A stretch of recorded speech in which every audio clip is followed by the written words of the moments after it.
Ya Bapa, kami datang kepadamu, kami mengucap syukur karena Engkau Allah yang menyatukan kami, Allah yang terus bekerja di dalam kami. Saat ini ya Bapa, kami bersama-sama datang kepada firman-Mu. Firman-Mu yang hidup, firman-Mu yang terus bekerja, firman-Mu yang bisa merubah kami, menghibur kami. Pimpin kami ya Bapa dengan kuasa Roh Kudus-Mu, agar semua yang kami dengarkan bisa membantu kami memuliakan-Mu. Dalam nama Tuhan Yesus, Juru Selamat kami yang hidup. Amin. Silakan duduk Bapak Ibu Saudara sekalian. Sekali lagi selamat pagi.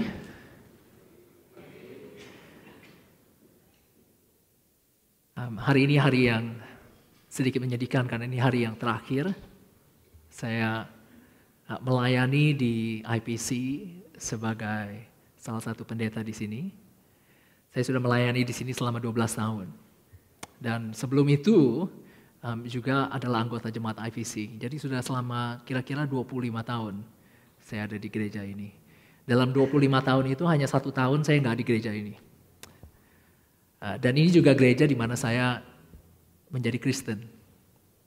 Gereja di mana Tuhan memanggil saya untuk mengenal siapa Dia sebenarnya. Mengetahui kasih-Nya, mengenal kasih sayang-Nya, kasih karunia-Nya yang ada di dalam Kristus. Dan sedih sekali juga karena bukan ini sebagai pendeta, sebagai hamba Tuhan, pekerjaan kami bukan hanyalah satu pekerjaan. Inilah kehidupan kami. Pekerjaan kami dipenuhi dengan saudara-saudara seiman, teman-teman yang kami sudah kenal lama sekali. Saya rasa Pak Joni Sabian juga bisa berkata hal yang sama.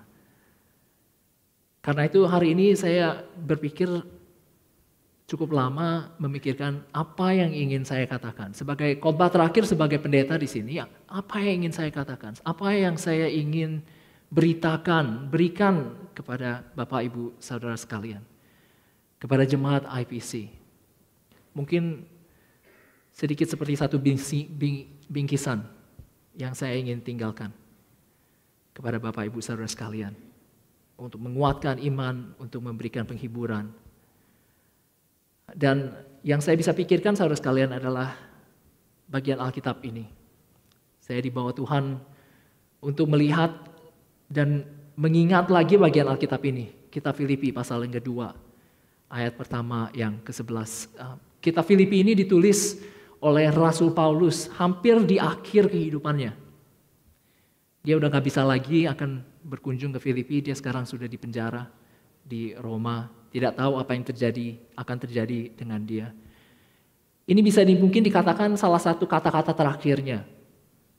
Dan dia mengirim surat kepada satu kota, satu tempat di mana, satu gereja yang dia mulai, satu tempat pelayanan yang dia mulai untuk menghibur mereka. Dan apa yang dia katakan saudara sekalian, salah satunya yang paling penting adalah dalam pasal kedua ayat pertama dan ke-11 ini. Salah satu kata-kata terakhir Rasul Paulus, karena itu dia berkata, karena itu sempurnakanlah sukacitaku. Ini kata-kata terakhir dia. Inilah pesan terakhir, nasihat terakhir, mungkin instruksi terakhir Rasul Paulus. Sempurnakanlah sukacitaku dengan ini. Inilah yang aku ingin katakan kepada saudara-saudara sekalian. Rasul Paulus menulis. Dan inilah yang akan memberikan dia sukacita. Dan apa saudara sekalian yang akan memberikan Rasul Paulus penuh dengan sukacita? Dia hanya punya beberapa nasihat.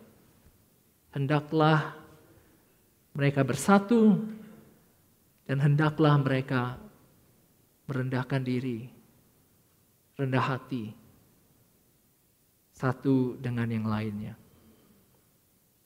Mari kita lihat saudara sekalian, Kitab Filipi pasal yang kedua, ayat kedua dikatakan, hendaklah kamu sehati sepikir, dalam satu kasih, dalam satu jiwa, satu tujuan. Itu yang diinginkan Rasul Paulus kepada jemaat di kota Filipi.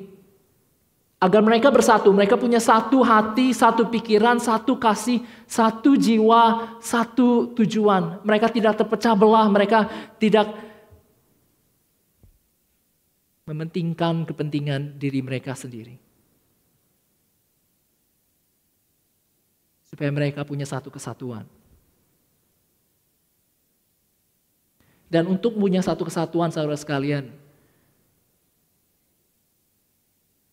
kita semua perlu memiliki hati yang rendah. Benar bukan? Kita nggak bisa bersatu kalau tiap-tiap dari kita mementingkan diri sendiri, meninggikan diri sendiri. Tidak akan ada kesatuan kalau kita tidak berani merendahkan diri kita sendiri. Saya belajar sebagai seorang ayah, kalau bertanya sama anak-anak saya, hari ini kalian mau makan apa? Malam ini kita mau kemana? Mau makan apa? Itu selalu pertanyaan yang salah, saudara sekalian, saya belajar. Karena pasti, saya punya 2 anak, pasti mereka dua-duanya pemikirannya berbeda-beda. Keinginannya berbeda-beda. Saya mau pergi ke McDonald's, enggak, saya mau pergi ke KFC, enggak, saya mau dumplings, enggak, saya mau spaghetti. Tiap-tiap mereka pasti berbeda. Kesalahan saya adalah bertanya kepada mereka, karena saya tahu kalau bertanya pada mereka, harusnya saya tahu kalau bertanya dengan mereka, pasti keinginan mereka berbeda-beda. Apalagi saudara sekalian di antara kita. Begitu banyak orang di jemaat ini, nggak perlu ada 500 orang saudara sekalian, 2 orang aja keinginannya udah berbeda. Bagaimana mereka bisa bersatu? Bagaimana jemaat yang besar seperti ini yang begitu diverse, punya 2 bahasa. Jemaat walaupun bahasa Indonesia pun datang dari gereja yang berbeda-beda, backgroundnya berbeda. Di Indonesia pun cara berjemaatnya berbeda. Bagaimana IPC bisa punya kesatuan? Saya ingin kita menyanyikan lagu yang seperti ini. Saya ingin beribadah yang seperti ini. Saya ingin khotbahnya yang seperti ini. Bagaimana kita bisa bersatu? Punya satu hati, satu pikiran, satu kasih, satu jiwa, satu tujuan. Jawabannya diberikan di sini, saudara sekalian. Di ayat ketiga, dengan tidak mencari kepentingan sendiri atau pujian yang sia-sia. Sebaliknya, hendaklah dengan rendah hati yang seorang menganggap yang lain lebih utama daripada dirinya sendiri. Ayat keempat, dan janganlah tiap-tiap orang hanya memperhatikan kepentingannya diri sendiri, tetapi kepentingan orang lain juga. Seringkali saudara sekalian, cara bergereja di zaman modern ini makin lama makin seperti punya sifat seperti konsumer. Begitu banyak pilihan di kota kita. Bahkan gereja Indonesia pun begitu banyak pilihan. Boleh pilih gereja yang seperti ini kalau cocok dengan saudara. Kalau cocok dengan saudara, gereja yang lain. Mau musik yang lebih baik, pergi ke gereja ini. Mau khotbah yang lebih panjang, pergi ke gereja sini. Mau khotbah yang lebih pendek, pergi ke gereja ini. Begitu banyak pilihan, kita kayak ke supermarket, boleh pilih mau yang kita mana.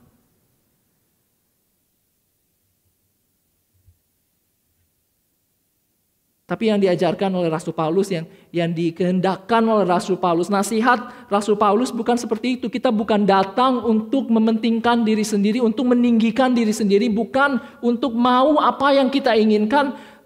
Tapi yang diajarkan oleh Rasul Paulus adalah kita mencari kepentingan orang lain, meninggikan mereka, menganggap yang lain lebih utama dari diri kita sendiri.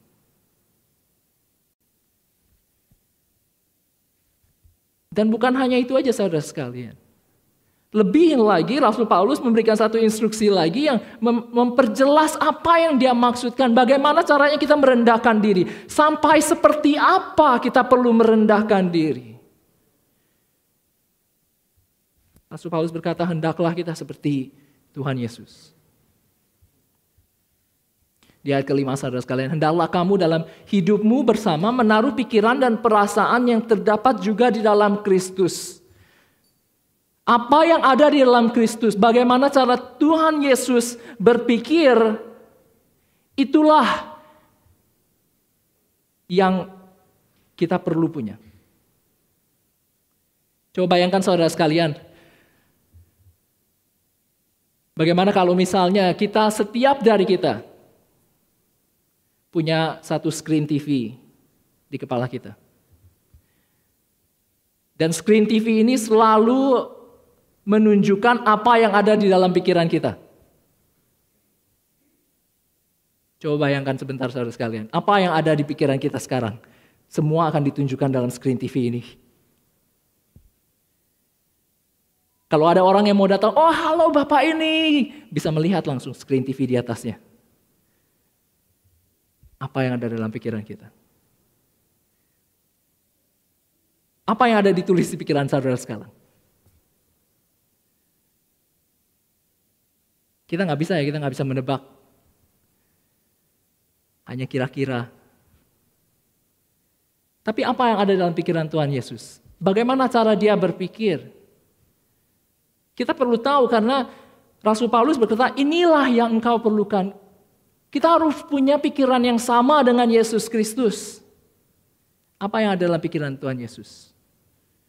Bagaimanalah cara dia berpikir? Jawabannya di ayat ke-6 sampai ke-8, saudara sekalian. Inilah cara Tuhan Yesus berpikir. Yang walaupun dalam rupa Allah tidak menganggap kesetaraan dengan Allah itu sebagai milik yang harus dipertahankan. Walaupun dia adalah Allah dari kekekalan sampai kekekalan.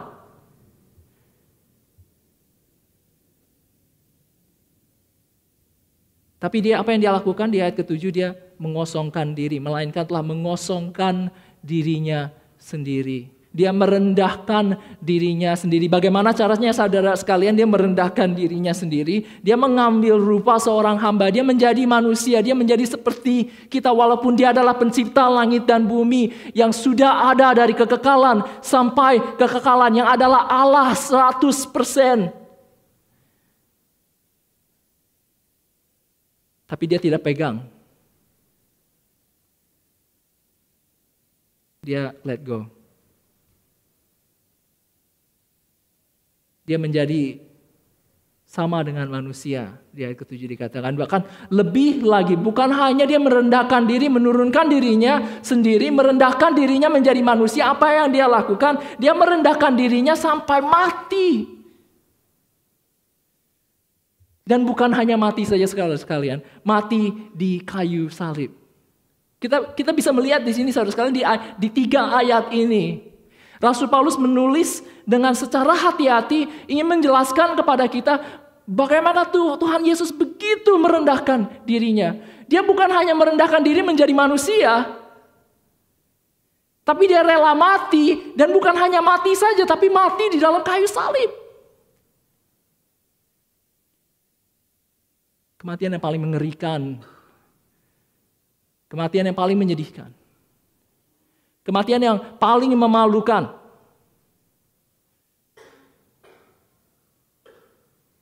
Itu yang Tuhan Yesus lakukan.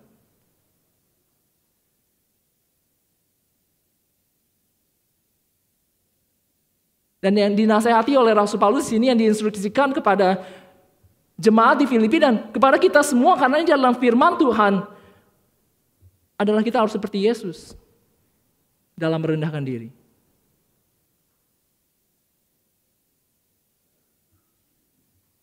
Dan bukan hanya di sini dia merendahkan diri saudara sekalian. Ada satu hal lagi yang dilakukan oleh Tuhan Yesus. Yang penting dan kalau kita tidak melihat dengan hati-hati, kita akan salah tangkap. Dia merendahkan diri karena dia ingin taat. Ketaatan Tuhan Yesuslah yang penting bagi dia. Kekristenan bukan Satu-satunya agama yang mengajarkan rendah hati, karakter yang rendah hati itu sesuatu yang baik. Kalau kita melihat ajaran Buddha atau Buddhism, itu juga diajarkan kita perlu rendah hati dikatakan oleh Buddha. Di ajaran agama Buddha juga sama, merendahkan hati itu sesuatu yang baik. Tapi ada perbedaannya saudara sekalian. Dalam ajaran agama Buddha, merendahkan hati adalah tujuannya adalah supaya kita tidak mengingat hal-hal dunia, karena mereka semua hal itu hanya ilusi. Itu tujuannya, merendahkan hati. Tapi dalam kekristenan, yang diajarkan oleh Tuhan Yesus, yang dicontohkan oleh Tuhan Yesus, kita merendahkan hati tujuannya adalah untuk menaati, mematuhi Allah Bapa. Karena itu saudara sekalian, waktu kita kembali ke ayat pasal yang kedua, ayat yang kedua. Waktu kita berpikir, inilah kita perlu bersatu. Kita harus punya satu pikiran, satu kasih, satu jiwa, dan satu tujuan. Tiba-tiba waktu kita melihat ini lagi, kita kembali kepada ayat ini lagi, kita mengerti apa artinya menjadi satu pikiran, satu kasih, satu jiwa, satu tujuan. Pikiran kita, tujuan kita, jiwa kita haruslah bertunjuk kepada hati yang ingin menaati Tuhan, mematuhi Dia. Kita merendahkan diri, kita rela merendahkan diri untuk meninggikan kepentingan orang lain. Apa tujuannya? Supaya kita menaati Tuhan. Kita tidak disatukan, kita tidak menyatukan diri karena kita mencintai organisasi yang namanya IPC. Kita tidak menyatukan diri karena ini gereja saya dan papa saya ke gereja ini, kakek saya ke gereja ini. Bukan itu saudara sekalian. Kita tidak menyatukan diri karena kita orang Indonesia yang tinggal di Sydney. Kita harus bersama-sama. Bukan itu saudara sekalian. Yang menyatukan diri kita menyatukan diri bersama-sama. Yang menyatukan kita adalah keinginan hati yang ingin mematuhi Tuhan.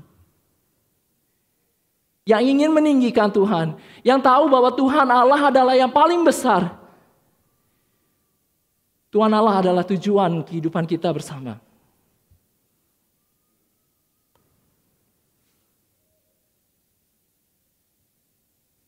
Karena itulah yang dilakukan oleh Tuhan Yesus.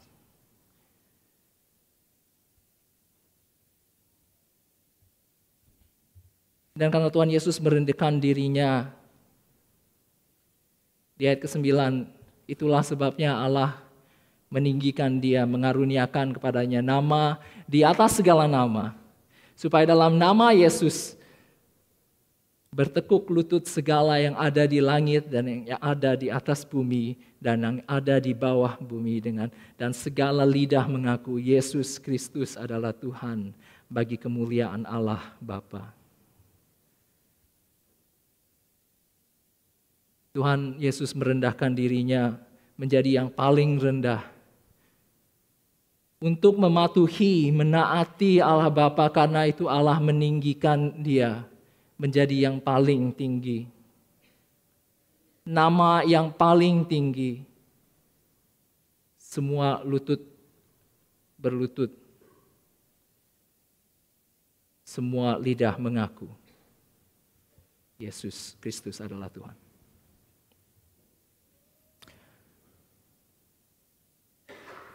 Ada satu perkataan dalam bahasa Inggris, saudara sekalian.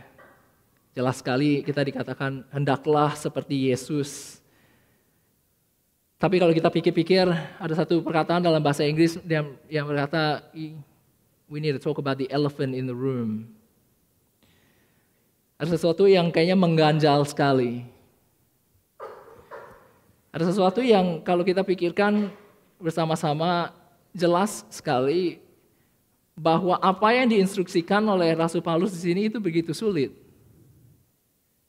Kalau hanya dikatakan, mari kita merendahkan diri, mungkin kita bisa ya. Kita bisa bilang, ya saya bisa merendahkan diri karena kita punya standar sendiri. Kita ciptakan satu standar sendiri. Ini rendah hatinya hanya seperti ini aja.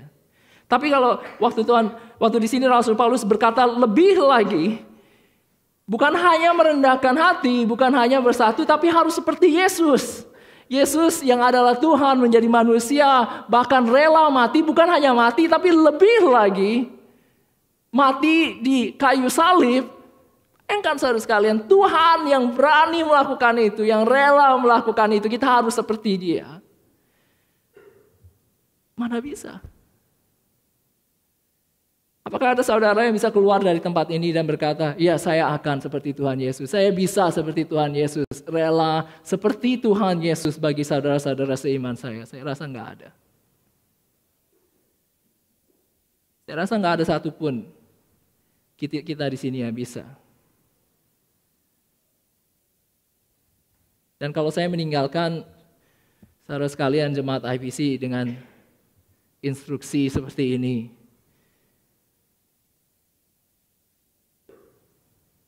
saya akan hanya membuat hidup saudara lebih susah lagi. Karena ada satu hal lagi yang lebih penting yang saya belum bicarakan. Dan hal yang paling penting ini yang kita perlu paling ingat. Lebih dari semua yang saya baru katakan. Inilah poin terakhir dan poin yang paling penting. Yang dikatakan Rasul Paulus di sini adalah dalam konteks kita hidup di dalam Yesus. Saya tunjukkan saudara sekalian. Ini satu bagian Alkitab yang saya belum tunjukkan. Saya tadi mulai dari ayat kedua, tapi di ayat pertama ini yang paling penting sebenarnya. Kalau kita tidak melihat ayat pertama, kita nggak akan bisa mengerti ayat kedua sampai ayat ke-11. Konteksnya penting sekali. Karena konteksnya di sini adalah saudara sekalian. Rasul Paulus berkata, jadi karena dalam Kristus, karena saudara sekalian, karena kita jemaat di IPC, kita adalah di dalam Kristus. Kita punya penghiburan kasih. Karena kita jemaat di IPC punya persekutuan dengan Roh. Karena kita telah mengenal kasih mesra dan belas kasihan Allah. Karena ini semua kita sudah punya. Lakukanlah hal ini. Bersatulah, rendahkanlah dirimu seperti Tuhan Yesus merendahkan dirimu. Ini penting sekali saudara sekalian. Karena Injil Kristus bukanlah sesuatu yang berkata, ini loh semua yang kita perlu lakukan untuk menjadi orang yang baik. Inilah semua yang kita perlu ikuti untuk menjadi orang yang baik. Ajaran kekristenan agama kita bukan mengatakan hal seperti ini. Yang diajarkan oleh Injil Kristus adalah kabar baik bahwa Tuhan Yesus sudah lakukan semua itu buat kita semua.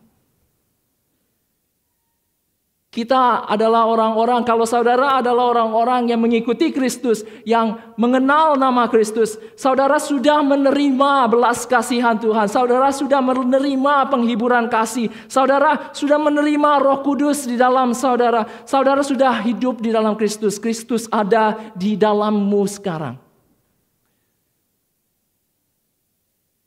Inilah yang paling penting yang saya ingin katakan hari ini. Kalau ada sesuatu yang saya ingin berikan kepada saudara, sebenarnya saya nggak bisa berikan banyak. Sebagai hamba Tuhan, ini rahasianya saudara sekalian. Kita sebenarnya nggak bisa melakukan banyak, kita tidak bisa berikan banyak. Karena semua yang paling penting, Tuhan Yesus sudah lakukan buat saudara. Tugas kami hanyalah mengingatkan setiap hari. Kamu sudah punya loh, Kristus Yesus di dalammu. Kamu sudah punya loh, pengorbanan Kristus di kayu salib untukmu. Kamu sudah punya loh Roh Kudus yang hidup di dalammu. Kamu sudah punya loh penyertaan Tuhan setiap hari. Ini rahasianya saudara sekalian. Tugas kami sebagai hamba Tuhan bukan memberikan sesuatu yang baru. Tugas kami hanya mengingatkan apa yang Tuhan Yesus sudah lakukan. Dan kalau kita tahu bahwa Tuhan Yesus sudah lakukan semua ini, kita sudah disatukan di dalam Yesus. Semua yang dikatakan di ayat ke-6 dan ayat ke-8 bukanlah menjadi satu standar yang kita tidak pernah bisa lakukan. Kita tidak pernah bisa seperti Yesus. Kita tidak melihat ayat-ayat ini seperti itu lagi. Kita melihat ayat-ayat ini sebagai sesuatu yang dilakukan oleh Tuhan bagi kita. Bagi kami, bagi kita semua. Bahwa Dia rela mati buat kita. Dia merendahkan diri untuk kita. Dia datang sebagai manusia untuk kita. Dia mati di kayu salib, kematian yang paling mengerikan untuk kita. supaya kita bisa mendapatkan pengampunan dosa, supaya kita bisa mempunyai tempat dalam kekekalan bersama-sama dengan Dia. Dan waktu kita lihat ayat ke-9 dan ayat ke-11, kita bukan hanya melihat Tuhan Yesus yang akan dimuliakan, kita bisa tahu bahwa kita pun sudah disatukan dengan Tuhan Yesus. Dan kita satu hari pun akan ditinggikan bersama-sama dengan Dia. Saudara sekalian, di hari terakhir ini sebagai hamba Tuhan di IPC, saya hanya bisa melakukan apa yang sebenarnya diberikan kepada semua hamba Tuhan. Mengingatkan saudara sekalian, Kristus yang ada di dalammu. Kristus yang ada di dalam setiap dari kita semua yang percaya. Semua yang diberikan oleh Tuhan Yesus kita sudah punya. Tidak ada hal lain yang saya bisa berikan. Tidak ada kata-kata lain yang saya bisa katakan. Tuhan Yesus sudah lakukan semuanya. Dia sudah mati, Dia sudah bangkit. Dan satu hari kita akan dimuliakan bersama-sama dengan Dia. Mari kita pegang teguh, saudara sekalian. Mari kita bersatu karena hal itu. Mari kita merendahkan diri, merendahkan hati, meninggikan kepentingan orang lain. Karena Tuhan Yesus ada di dalam kita semua. Mari kita berdoa, mengucap syukur. Ya Bapa, kami datang mengucap syukur padamu. Engkau Allah yang baik, Engkau Allah yang rela merendahkan dirimu. Bagi kami orang-orang yang berdosa, kami orang-orang yang tidak layak. Tapi Engkau tunjukkan semuanya dalam Tuhan Yesus Kristus. Ingatkan kami ya Bapak, hal yang paling penting ini.